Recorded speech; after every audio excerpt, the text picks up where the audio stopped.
YouTube family, what's good with you? It's your boy 2A in LA, and as always, fam, anything I say in this episode, prior episodes, or future episodes is just my personal opinion. Don't take it as fact. Don't take it as law. Always do your own homework and come up with your own conclusions. Right about now, fam, I ask you go ahead and tap that like button for your boy. If you're new to the channel, I want to say welcome. Come on in. You can join the congregation by smashing that subscribe button and requesting all post notifications. And if you are an existing supporter of this channel, fam, I appreciate you more than you can possibly imagine. It is undoubtedly that you are the reason this channel is anything. All right, look, let's get this episode rolling. All right, fam, let's get this rolling. Look, fam, these last few weeks, I've been on my Venom Customs-ish, right? I brought you your boy 2A in LA's custom Venom Customs gun 2011, man. This gun aesthetically is beautiful. Steel frame gun, shoots like a dream.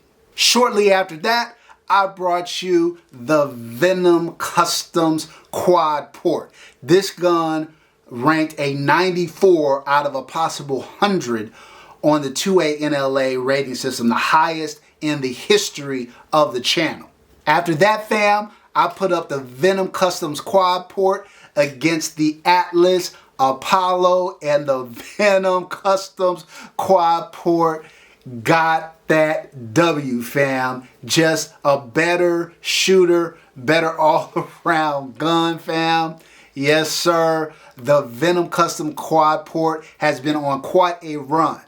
The question at hand today, fam, is if the Venom Customs Quad-Port's run is coming to an end, because it is going up against what I have consistently said is the best shooting gun of all time that I have ever shot in my collection, the Atlas Erebus. So let's get into this. All right, so look, fam, I have been singing the praises of the Atlas Erebus for, I don't know, fam, a couple years now. And I challenge a lot of these other gun manufacturers to step up their game, give Atlas some competition. Venom Custom said, okay, I will. I'll do that. Now, to be fair, there's a lot of Atlas Gunworks DNA running through this Venom Customs gun. It's an Atlas Gunworks grip module, an Atlas Gunworks trigger. I think they use a few other Atlas parts. And let me just say this as a quick aside. For the people who criticize Venom Customs because they use Atlas parts in their gun manufacturing process, make no mistake, it is still a gun manufacturing process. They are not just taking an Atlas and retuning it. That is not how they get down. They use certain Atlas parts. It is just for a one-man or a small shop to be able to put out the capital investment that would be necessary to bring in 100% of the manufacturing process in-house is just unrealistic and, quite frankly, silly. So, and for those of you guys who are like, oh, it's Atlas DNA. Okay, well, look. Up until about 2017, Atlas was using Phoenix Trinity grips and Phoenix Trinity barrels. So stop it. And Phoenix Trinity slides, I believe. So stop it until they grew enough to bring all their process in-house. So I don't hold the fact that Venom Customs uses some Atlas parts in their process. I don't hold it against them at all. But I do want to give credit where credit is due. Part of what makes this gun great are the Atlas parts. And so, shout out to Atlas. But no, you don't get, there's no, this is straight up. We going heads up. Venom Customs, Atlas Gunworks. All right? So, let's get back into it. So, what I was saying was, fam, for a long time, I've been telling you guys, I haven't experienced a gun anything like the Erebus.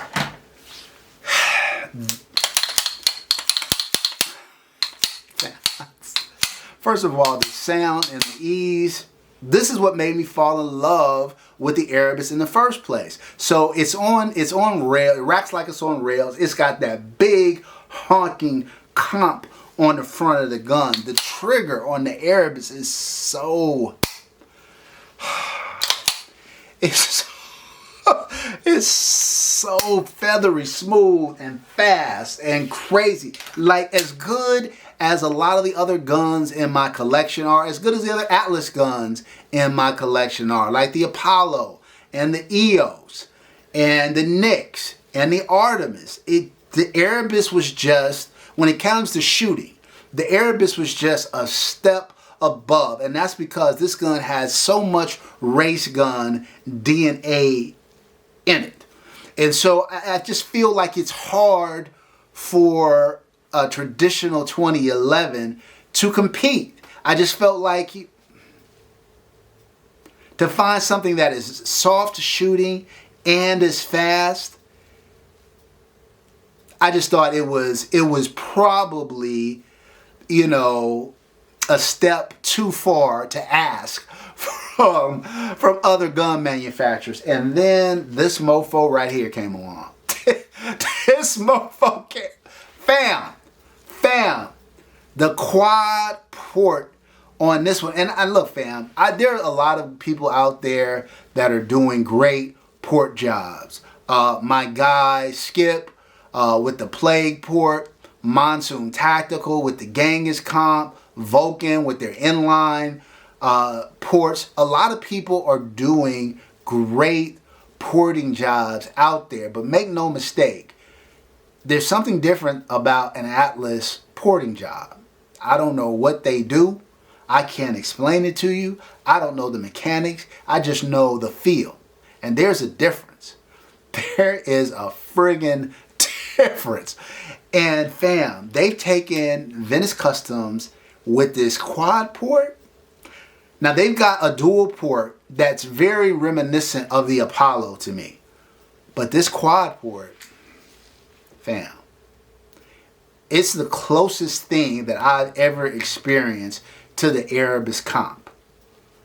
I mean, crazy soft shooting, crazy fast. Now you add the fact that it's an all-steel gun while the Erebus is not. This is a heavier gun. Even though this gun looks bigger, look at the profiles between the two.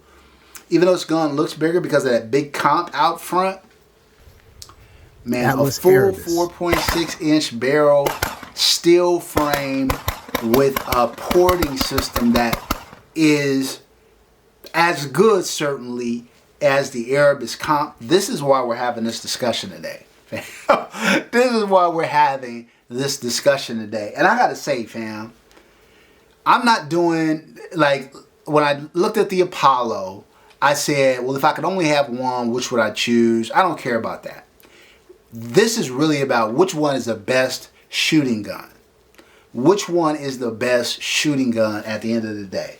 And I gotta say, fam, there were many, and I put a ton of rounds.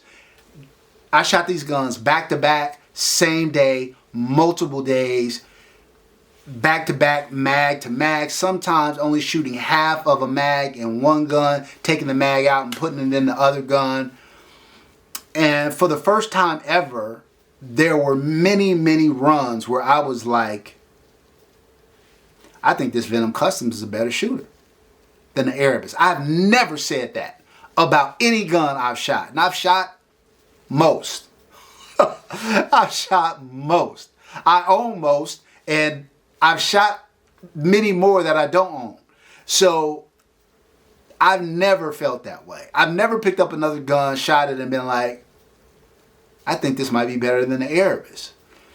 And so when I was just doing straight accuracy shots, both were very similar to me. Like, both were tack drivers, you know, pretty much the dot sighted in. You can put them in the same hole. That's how, if you're close enough, you know, you're a good enough shooter. I mean, crazy small groups. So from an accuracy perspective, I felt like both of them were probably equivalent to one another. I think where the Erebus, but I would say this, that would be the case if I was talking about the Artemis. That would be the case too if I was kind of talking about the Apollo. And so where these guns start to really distinguish themselves is when you're increasing your rate of fire or you're shooting on the move. How well do they maintain that consistency, right? As you start ratcheting up speed and movement into the equation. And so that's when I started to do some runs, some walking and shooting at rapid fire paces. And there were a few runs where I was like, I think the Quad-Port Venom Customs is better. Like, it's just better. And then I would go back and I would pick up the Erebus, and then I'd be like, oh, maybe not. I would be like, oh, maybe not. Like, I think the Erebus is could be better. Could be better. Maybe I spoke too soon, kind of thing. And so, fam, I just kept going back and forth. And all I could do to resolve it was just keep shooting it.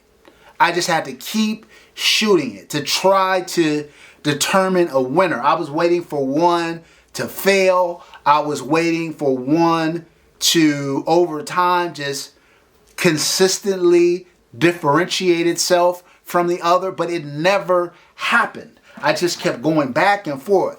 And I'd do a run and I would be, oh, the Erebus is better. Then I'd do another run. No. The Quad-Port Venom Customs is better. And back and forth and back and forth. And maybe 3 runs in a row, I'd be like, oh no, it's the Venom Customs Quad-Port. And then a couple of runs, like, no, it's the Erebus. I just kept going back and forth. And after all of that, fam, this is the conclusion that I have come to.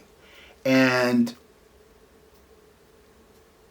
it's probably not going to be pleasing for many of you, but I would say this. I don't know. I don't know which one is the better shooter. They are so close. Here's what I will say distinctively. I've never shot another gun that I felt was as good as the Atlas Erebus in terms of shooting. What I will definitely say about the Venom Customs Quad-Port, it's as good as the Erebus, maybe better. I don't know what else to tell you, fam. It's as good, maybe better. This is so subjective. Like, when I talked about the Venom Customs Quad-Port versus the Atlas Apollo, I told you that there was a noticeable difference between the two. There is no noticeable difference here. The setup of the guns are different. One is ported, one is comped. So the setup, the length, the Erebus has a longer sight radius, which helps. But in terms of how they shoot, the Venom Customs is as good, if not better, than the Erebus. And I didn't imagine myself saying that. So, that's all I can tell you, fam. If you're trying to figure out which one to get and you can't get both, I don't know. I don't know, fam. I don't know. I think the Venom Customs is a little bit less finicky in terms of ammo than the Erebus is, so maybe that's a factor for you. But you run 124 grain through both of them, you're never ever going to have a problem with either as long as you keep them clean. You can't go wrong, fam. I hate giving ties. I feel like gun tubers be copping out because they don't want to upset anybody. They don't want to make anybody angry. I have no problem with that. In this particular case, though, it's a photo finish, and even in the photo, there was no distinguishable difference between the two. They are both phenomenal. And now I have two of the best shooting guns I've ever experienced. All right? That's it for this episode, fam. Until next time, as always, take care of one another and peace.